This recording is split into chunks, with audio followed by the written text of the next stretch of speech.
কলকাতা হাইকোর্টের হস্তক্ষেপ, পুলিশের পাহারা, র্যাফের টহল।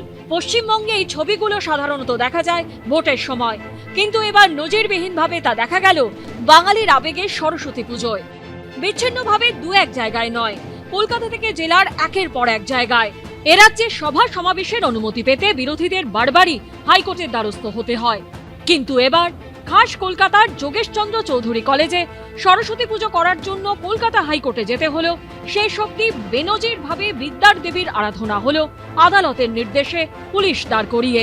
এতদিন কলেজে কলেজে প্রতিযোগিতা চলতো কাদের পুজোর নজর কাড়বে, কিন্তু এবার পুজোর আয়োজন নিয়ে যোগেশচন্দ্র চৌধুরী কলেজের আইন এবং যে বিভাগের লড়াই গড়ালো হুমকি শাসানিতে। এরকম অবস্থা হলো তোলাবাজদের জন্য।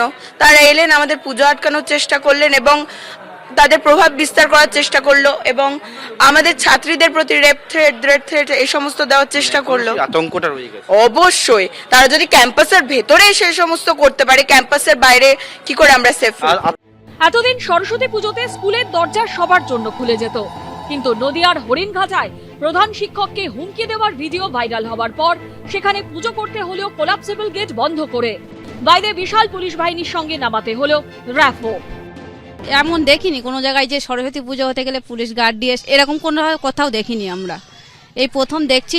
নন্দীগ্রামে পুজোর সংকল্প কে করবে তা নিয়ে লড়াই কাদের? তৃণমূল ছাত্র পরিষদ এবং আরএসএস এর ছাত্র সংগঠন অখিল ভারতীয় বিদ্যার্থী পরিষদের। একটাই পুজো, দুজন পুরোহিত।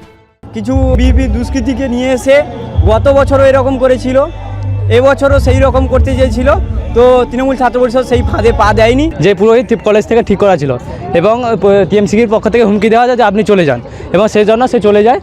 বাধ্য হয়ে সেখানেও কলেজে সরস্বতী পুজোর সময় গেছে সেই পুলিশ পাহারা। শিলিগুড়ি কলেজে আবার পুজোর আহ্বায়কদের হুমকি দেওয়ার অভিযোগ উঠেছে তৃণমূল ছাত্র পরিষদের নেতার বিরুদ্ধে। চোঙটা যে এইদিকে লাগিয়ে রেখেছে, এটা তো শোভনীয় না ব্যাপারটা, জাস্ট একদম ডাইরেক্ট 90 ডিগ্রিতে করে রেখেছে, সেট করে ডাইরেক্ট টিচারকে একদম, এটা কিন্তু মেনে নেওয়া যায় না ব্যাপারটা। এখানেও অশান্তি রুখতে সরস্বতী পুজোর দিন কলেজ চত্বরে মোতায়েন করতে হয় সশস্ত্র পুলিশ। সরস্বতী মানেই শ্বেত শুভ্র বসন, যাতে নিহিত শান্তির বাণী।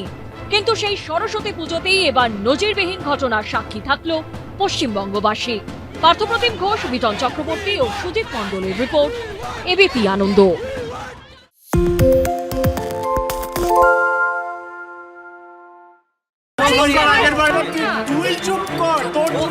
বাংলা ঝামেলা চায় না, বাংলা খবর চায়।